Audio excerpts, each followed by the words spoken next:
The ballroom shimmered with gold and crystal, laughter echoing off the high ceilings as the band played a waltz and waiters glided between tables with trays of champagne. It was the kind of night that should have been remembered for joy, not for the humiliation that would change everything. I stood near the back, watching my son, Daniel, and his wife, Vanessa, bask in the glow of their first wedding anniversary.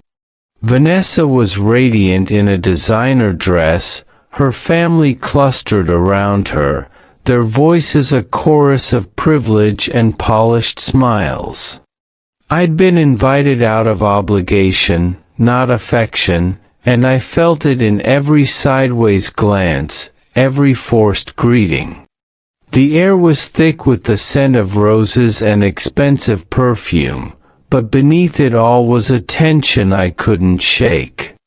When the music faded and the time for speeches arrived, Vanessa strode to the center of the room, her heels clicking on the marble, her eyes locked on me with a look that was all ice and calculation. She grabbed the microphone, her voice ringing out over the crowd, "You're just a mental patient. Get out of here." The words hit like a slap, the laughter that followed sharper than any insult. My son looked away, shame and fear flickering across his face, but he said nothing. Vanessa's family smirked, their confidence radiating across the room. I just smiled, said nothing, and walked out, leaving behind a silence that would haunt them all. If you enjoy powerful stories like this, don't forget to subscribe for more. No one noticed the envelope I left on the table, or the storm that was about to break. As the doors closed behind me, I heard Vanessa's laughter echo, never guessing her world was about to turn upside down.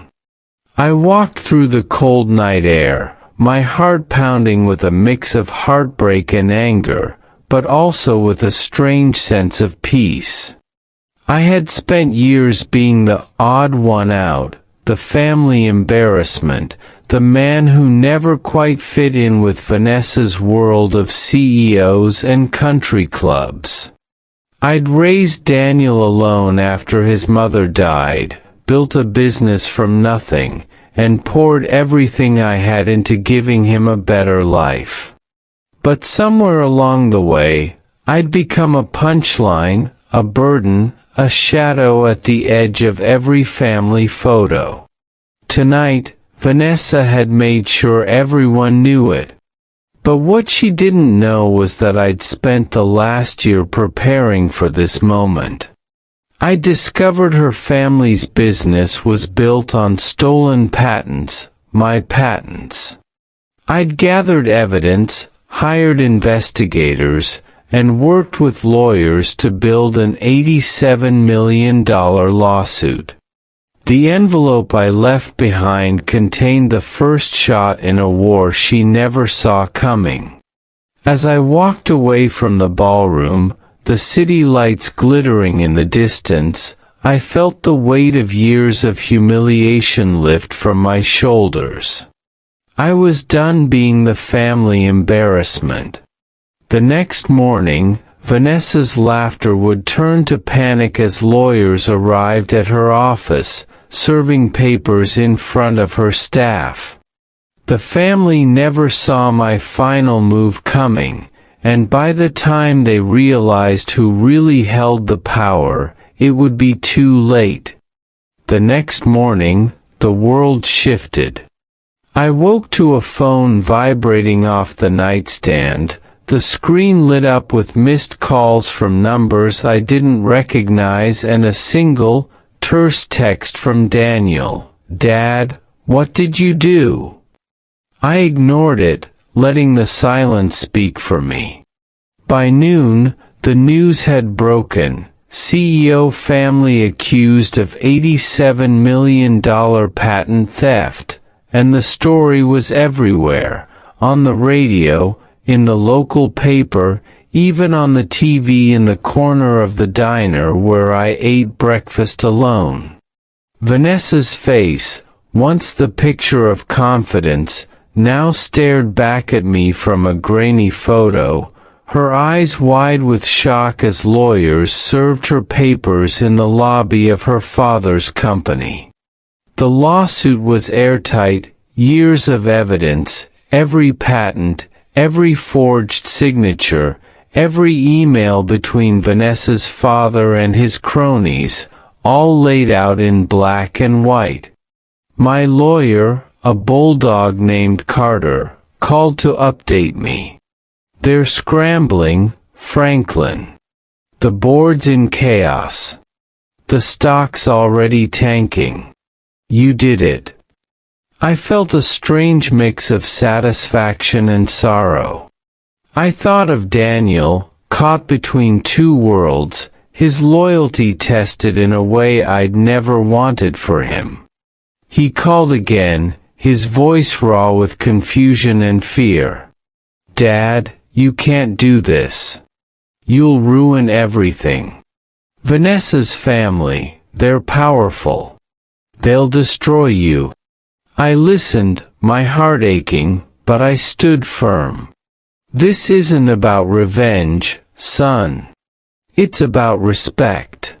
For me, and for the truth." The calls kept coming, each one more desperate than the last. Vanessa's mother left a voicemail, her voice trembling with rage. "You'll regret this, Franklin. We have friends in high places." I smiled, remembering the years I'd spent being dismissed, ignored, treated like a burden.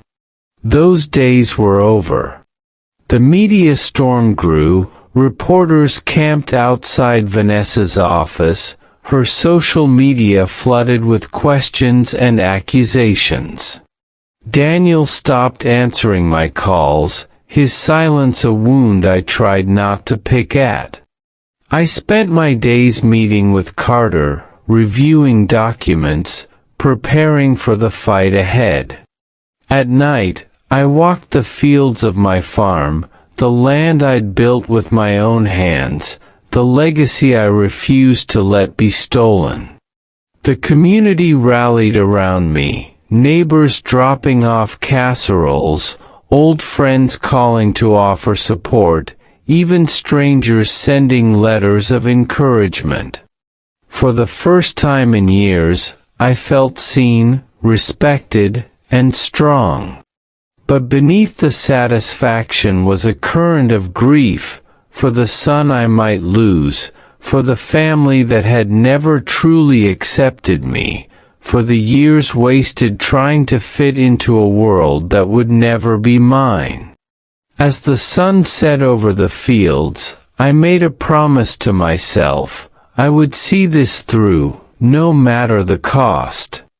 The lawsuit was just the beginning.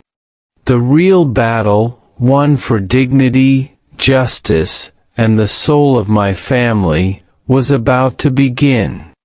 The days after the lawsuit hit were a blur of headlines, legal filings, and sleepless nights. Vanessa's family struck back hard, their lawyers flooding the court with motions to dismiss, countersuits, and veiled threats. Daniel's silence was a constant ache, his absence at the farm more painful than any insult Vanessa had ever hurled.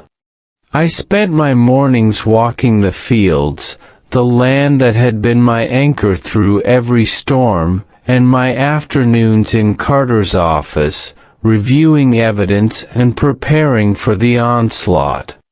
The community's support was a bomb, but the pressure was relentless. Then, just as I began to wonder if I'd underestimated the power of Vanessa's family, a letter arrived, hand-delivered, no return address, the handwriting unfamiliar but careful. Inside was a single sheet of paper and a business card. The note read, "I know what they did. I can help. Meet me at the old mill, 7 p.m. The card was embossed with the name Evelyn Grant, patent attorney. My heart pounded as I showed it to Carter, who raised an eyebrow. She's a legend in the field.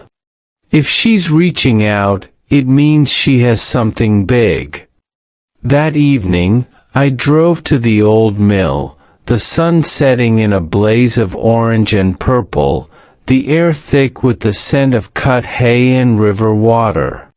Evelyn was waiting, her posture straight, her eyes sharp behind wire-rimmed glasses.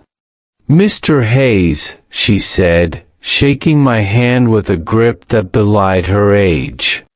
"I worked for Vanessa's father for 10 years. I left when I realized what he was doing, stealing ideas, bullying inventors, laundering money through shell companies. I have copies of everything. Emails, contracts, even recordings of board meetings where they discussed how to handle you." She handed me a flash drive, her expression fierce. "I've been waiting for someone brave enough to take them on. You're that man."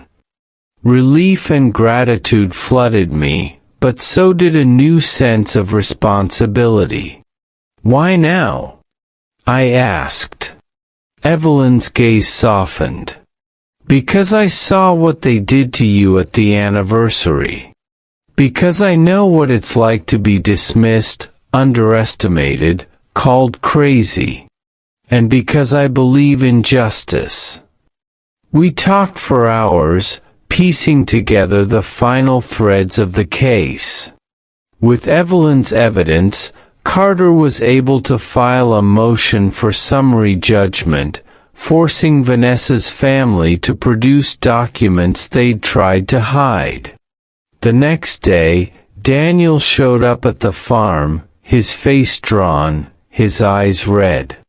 "Dad, I'm sorry. I didn't know how deep it went. I was scared. I let them turn me against you." I hugged him, the anger melting away. "It's not too late, son.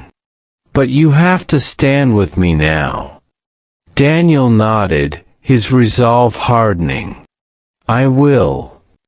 As the sun set over the fields, I realized that the battle was no longer mine alone.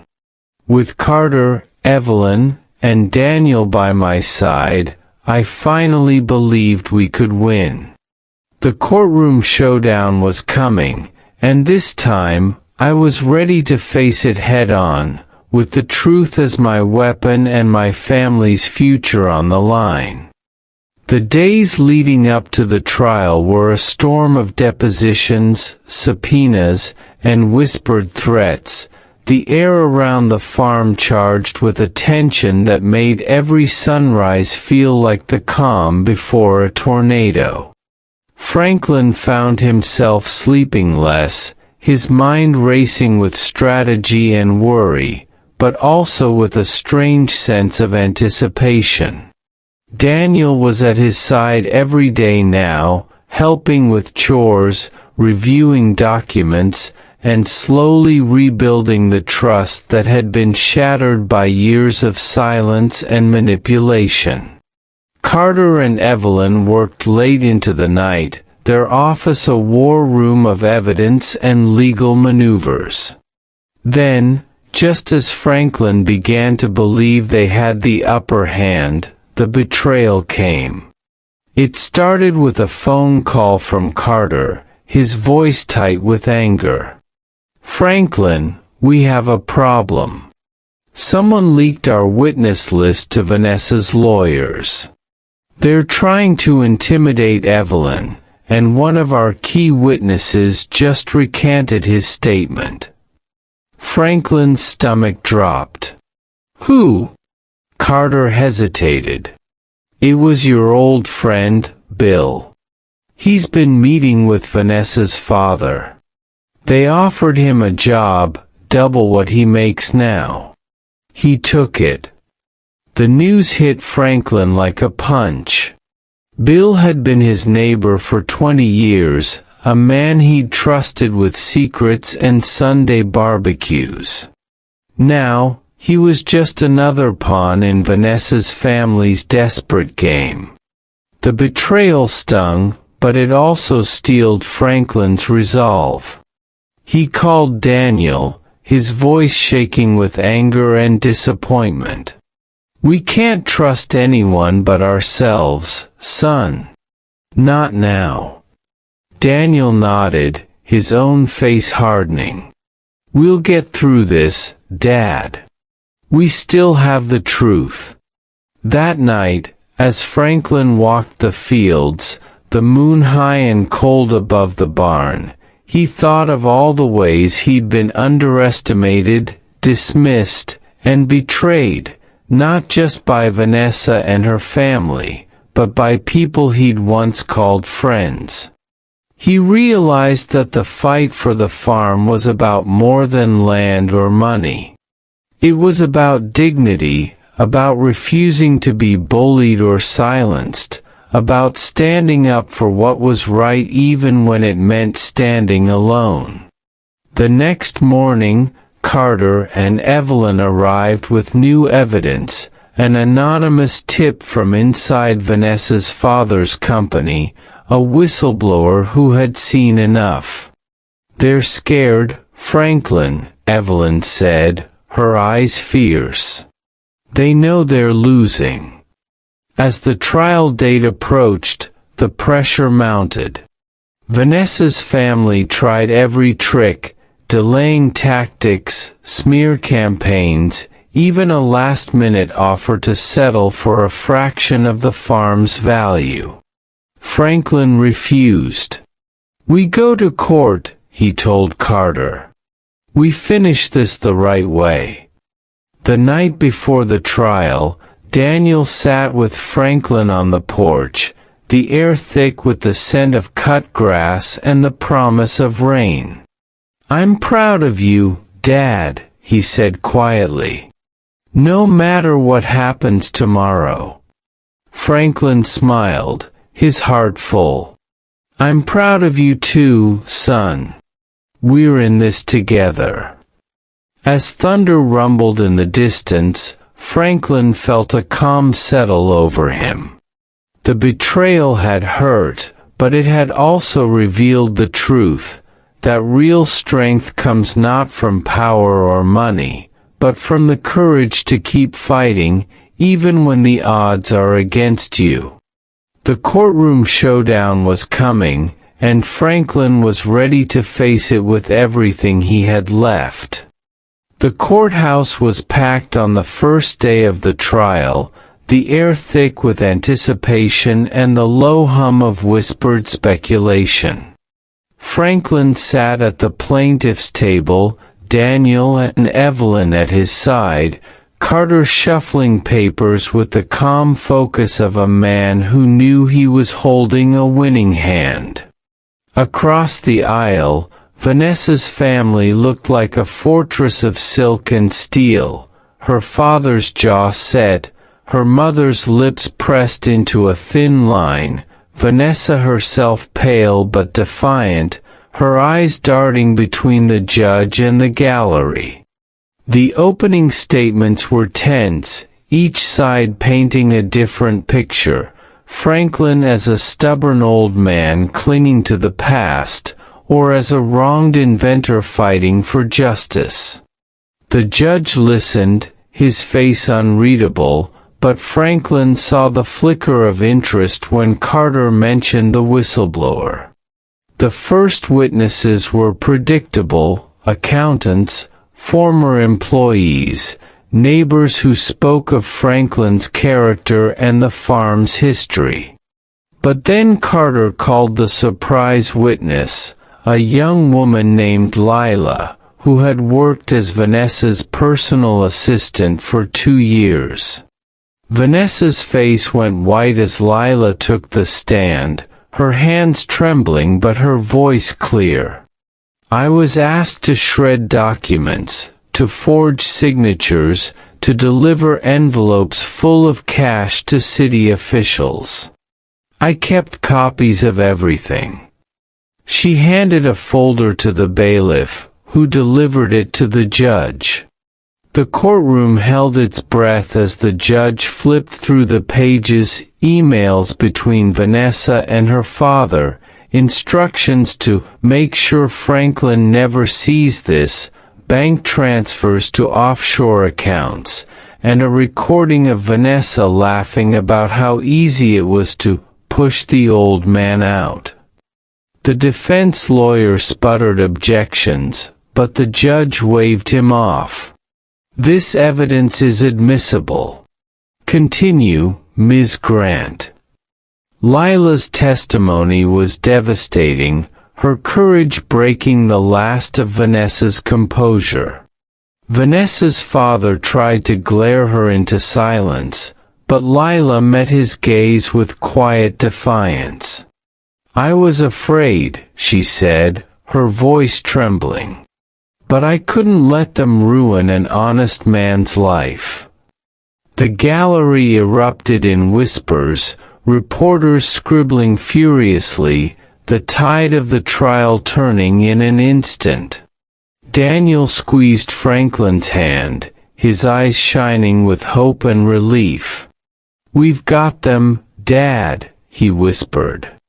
Franklin nodded, his heart pounding with a mix of vindication and sorrow.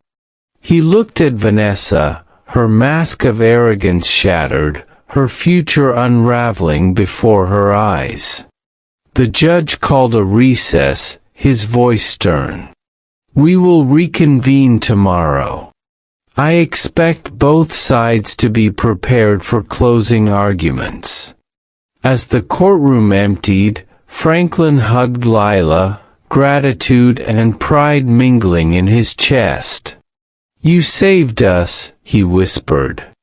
She shook her head. "You saved yourself. I just told the truth."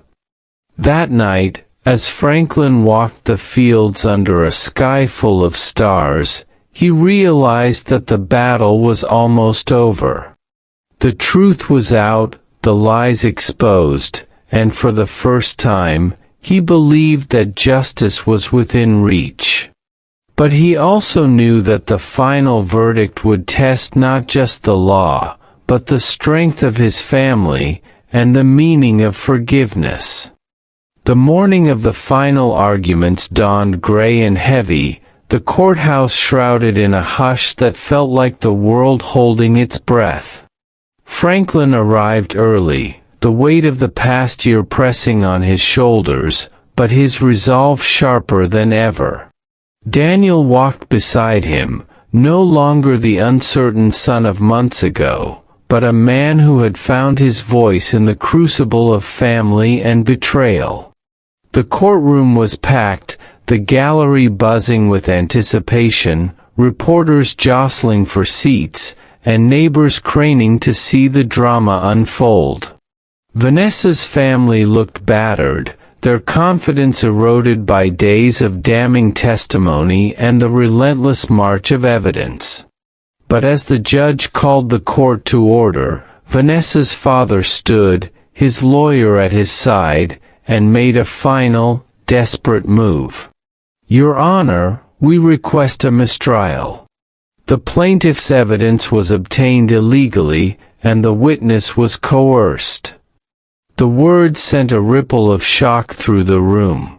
Carter rose, his voice calm but edged with steel. "Your Honor, every piece of evidence was obtained through legal channels. The whistleblower came forward of her own free will, and the defense has had every opportunity to cross-examine." The judge's eyes narrowed, his patience clearly at its end. "I have reviewed the evidence and the testimony. There is no basis for a mistrial. We will proceed." Vanessa's father's face twisted with rage, and in a moment of pure arrogance, he turned to the gallery and began to speak directly to the crowd. "This is a witch hunt. My family has built this community. We have given jobs, supported charities, paid more in taxes than anyone here. Are we to be destroyed by the word of a bitter old man and a disgruntled employee?" The judge slammed his gavel, his voice thunderous.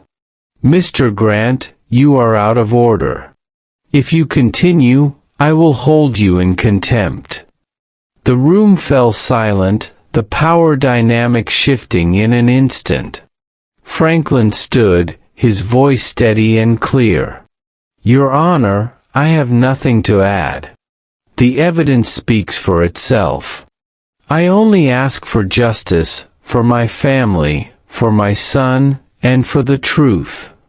The judge nodded, his respect for Franklin clear. As the lawyers made their closing arguments, the tension in the room was electric. Carter spoke of legacy, of the value of hard work and honesty, of the courage it took to stand up to power. Vanessa's lawyer tried to sow doubt, but the jury's faces were set, their minds made up. As the judge dismissed the court for deliberation, Franklin sat with Daniel and Evelyn, the three of them united by the battle they had fought together. "No matter what happens," Daniel said quietly, "I'm proud of you, Dad." Franklin smiled, his heart full. "I'm proud of us, son. We did this together." The hours dragged on, the courthouse a hive of nervous energy. When the jury finally returned, the room fell silent, every eye fixed on the foreman as he read the verdict. Franklin held his breath, knowing that whatever happened next, he had already won the most important battle, the battle for his dignity, his family, and the legacy he would leave behind. The jury filed back into the courtroom, their faces solemn, the weight of weeks of testimony and evidence etched into every line. Franklin sat with Daniel and Evelyn, his hands folded tightly in his lap, his heart pounding so loudly he could barely hear the judge's instructions. Vanessa's family was a study in contrasts, her mother weeping quietly, her father rigid with fury, Vanessa herself pale and trembling, her eyes fixed on the floor. The foreman stood, cleared his throat, and read the verdict. "We find in favor of the plaintiff, Franklin Hayes, on all counts. Damages awarded, $87 million. The words seemed to hang in the air, unreal, as the courtroom erupted in gasps and whispers. Franklin felt Daniel's hand grip his shoulder, Evelyn's quiet, "We did it," in his ear, but his eyes were on Vanessa's father. The CEO, the man who had built an empire on arrogance and intimidation, stood slowly, his face a mask of defeat. The judge called for order, but the room was already shifting, the power dynamic forever changed. Then, in a moment that would be talked about for years, Vanessa's father walked across the courtroom, his steps heavy, his head bowed.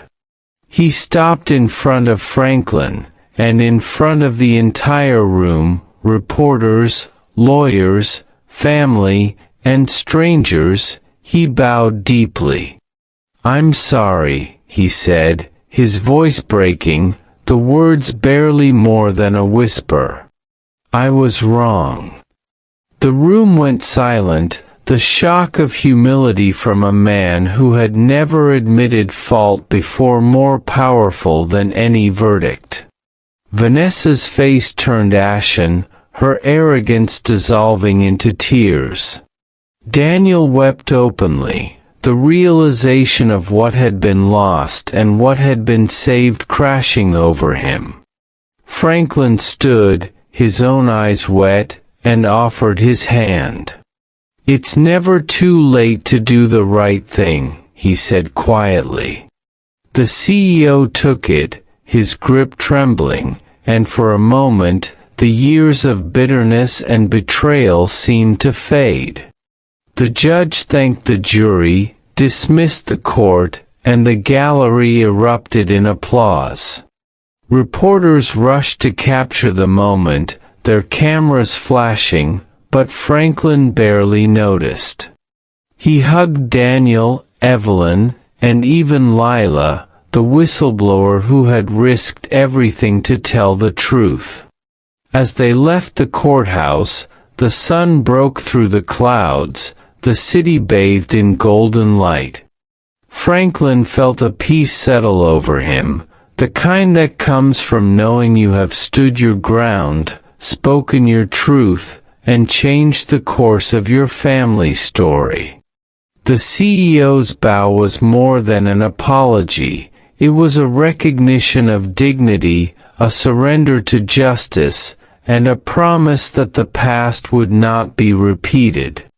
That night, as Franklin sat on the porch of the farm, the field stretching out before him, he realized that the greatest victory was not the money, but the respect he had finally earned. The journey was not over, but the hardest part was behind him. The family would never be the same, but for the first time, Franklin believed that healing was possible. The world had seen his strength, and so had he.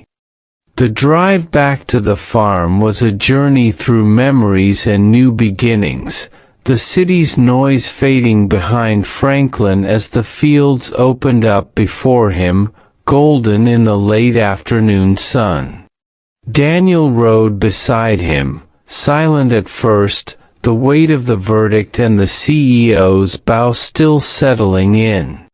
The radio played quietly, a country song about forgiveness and home, and Franklin found himself humming along, the tension in his chest finally beginning to ease.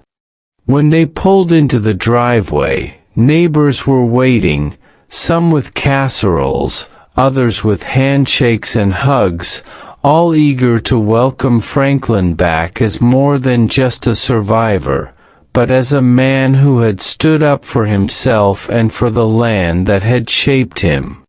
The farm felt different now, every fence post and row of corn a testament to resilience, every barn beam a reminder that dignity could be rebuilt, one honest day at a time. That evening, as the sun dipped below the horizon, Daniel and Franklin sat on the porch, watching the sky turn from gold to indigo. "I'm sorry, Dad," Daniel said, his voice thick with emotion. "For not believing you. For letting them turn me against you." Franklin put a hand on his son's shoulder, his own eyes wet. "We all make mistakes, son. What matters is what we do next." They talked late into the night, sharing stories, laughter, and the kind of honest conversation that had been missing for years.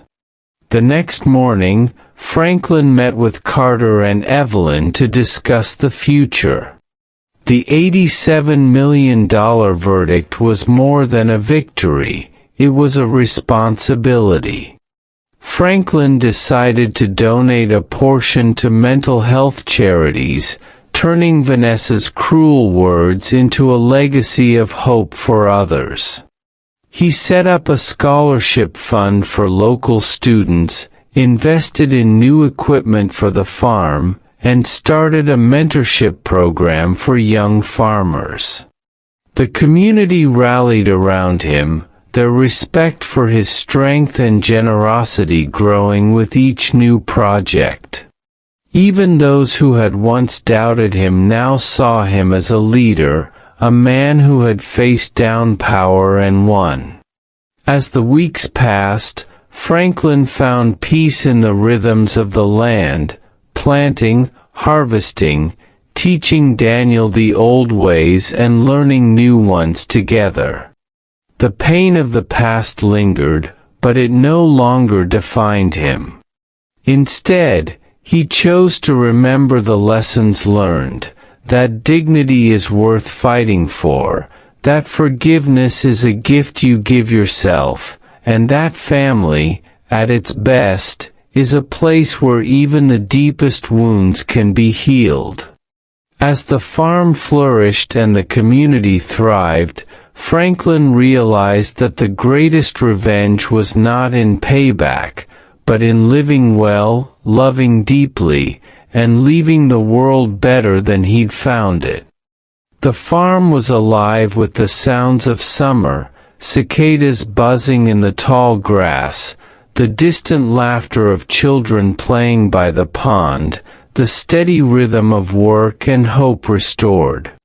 Franklin had settled into a new kind of peace, his days filled with purpose and the quiet satisfaction of seeing the land and his family heal.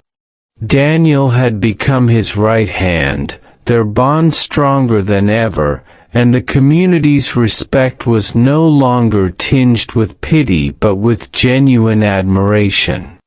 Then, one afternoon, as Franklin was sorting through the mail on the porch, he found a letter addressed in a familiar, elegant hand. It was from Vanessa. He hesitated, the old ache in his chest flaring, but Daniel, seeing the envelope, nodded. "You should read it, Dad. Whatever it says, we'll face it together." Franklin opened the letter, his hand steady despite the memories. Vanessa's words were raw, stripped of the arrogance that had once defined her. "Franklin, I know I have no right to ask for forgiveness. I know I hurt you and Daniel, and I will spend the rest of my life trying to make amends. I am in therapy now, working to understand why I did what I did. I lost everything, but I see now that what I wanted was never the farm or the money, it was a sense of belonging, of being part of something real. I hope you can find it in your hearts to forgive me, not for my sake, but for yours. Holding on to anger will only poison what you've built. I wish you both happiness and peace." Franklin read the letter aloud, his voice steady but thick with emotion. Daniel listened, his jaw clenched, tears shining in his eyes. "I don't know if I can forgive her, Dad." "Not yet." Franklin put a hand on his son's shoulder, his own eyes wet. "Forgiveness isn't about forgetting, son. It's about letting go of the pain so it doesn't control you anymore. We don't have to let her back into our lives, but we can choose not to let her destroy what we've built." They sat together in the fading light, the letter between them, and made a silent pact to move forward, not as victims, but as survivors, as men who had faced the worst and come out stronger. That night, as Franklin walked the fields under a sky full of stars, he felt the last ghost of the past begin to fade. The farm was safe, the family was healing, and the future, though still uncertain, was theirs to shape. The greatest revenge, he realized, was not in payback, but in the quiet, steady work of building a life worth living, one day at a time.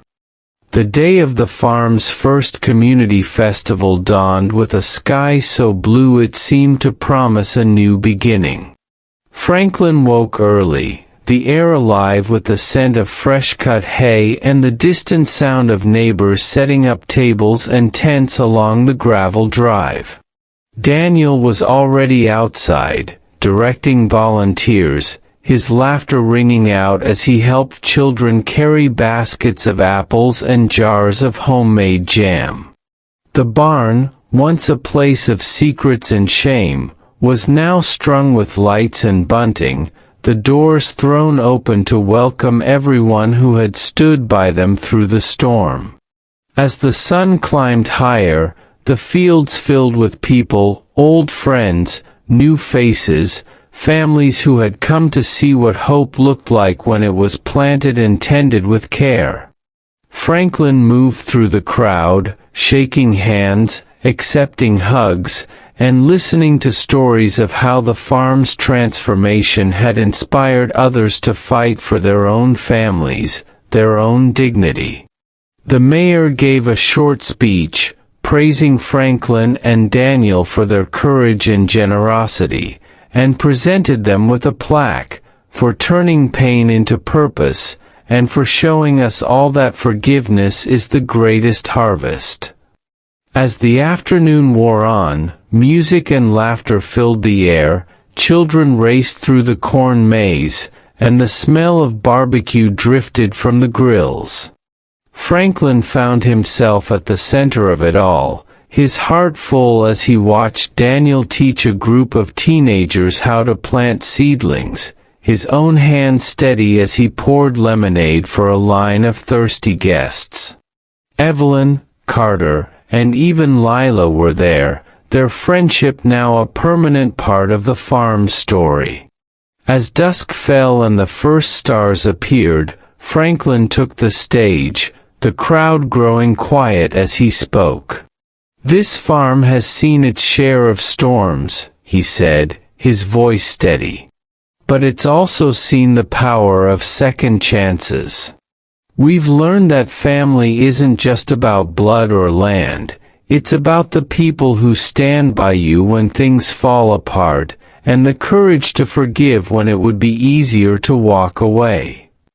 The applause was thunderous, and as the music started up again, Franklin and Daniel stood together at the edge of the field, the farm stretching out before them, safe and thriving.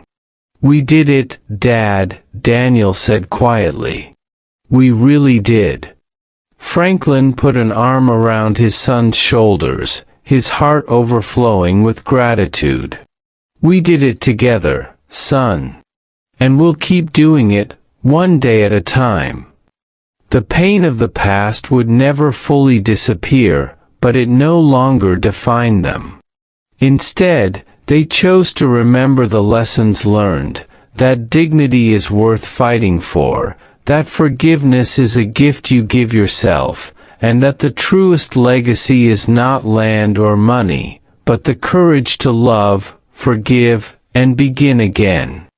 As the last guests drifted home and the farm settled into quiet, Franklin looked up at the stars and felt a peace deeper than any he had ever known. The journey had been long and hard, but in the end, it had led them all home.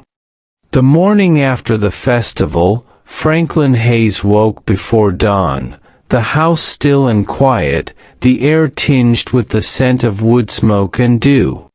He pulled on his boots and stepped outside, the grass cool beneath his feet, the sky just beginning to blush with the promise of sunrise. The farm stretched out before him, every fence mended, every field alive with the memory of laughter and music from the night before. He walked the familiar paths, his breath clouding in the crisp air, and paused at the edge of the pumpkin patch, watching as the first golden light spilled over the horizon. Daniel joined him, a mug of coffee in hand, his face relaxed and open in a way Franklin hadn't seen since he was a boy. They stood together in silence, father and son, the weight of the past months settling into something softer, no longer a burden, but a bond. "I used to think this place was a curse," Daniel said quietly, his gaze fixed on the fields. "But now I see it's a gift. Thank you for not giving up on me, Dad." Franklin smiled, his heart full. We both had to learn the hard way, son. But we learned. And that's what matters." As the sun climbed higher, the farm came alive, chickens clucking, the distant rumble of a tractor, the laughter of Julia's children as they raced through the rows of corn. Franklin felt a peace settle over him, the kind that comes from knowing you've done the right thing, even when it was the hardest thing. He thought of Madison's letter, of the pain and forgiveness that had brought them to this moment, and realized that the scars of the past were not something to hide, but to honor. They were proof of survival, of resilience, of the courage to begin again. Daniel turned to him, his eyes shining. "What do we do now?" Franklin looked out over the land, the legacy he'd fought so hard to protect, and felt the answer rise in his chest. "We live, son. We love. We keep building, together."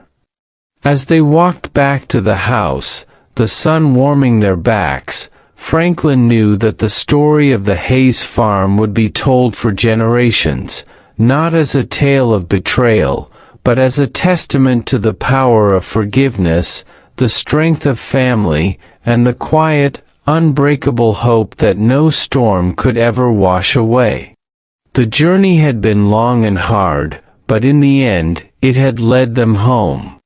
And as Franklin closed the door behind him, the farm alive with the sounds of a new day, he knew that whatever tomorrow brought, they would face it together, stronger, wiser, and finally, at peace. Autumn settled gently over the Hayes farm, the fields turning gold and the trees blazing with color as Franklin prepared for the first family harvest since the storm that had nearly torn them apart. The air was crisp, the sky a clear blue, and the house was alive with the sounds of laughter and the clatter of pots as Daniel, Julia, and the grandchildren gathered for a new tradition, a harvest feast to celebrate not just the bounty of the land, but the resilience of the family that had fought so hard to keep it. Franklin moved through the kitchen, his heart full as he watched Daniel teach the children how to knead bread, Julia stringing garlands of dried corn and wildflowers, Evelyn and Carter arriving with pies and stories from town. The table was set with care, every place a reminder of someone who had helped them along the way. As the sun dipped low, casting long shadows across the fields, Franklin called everyone together.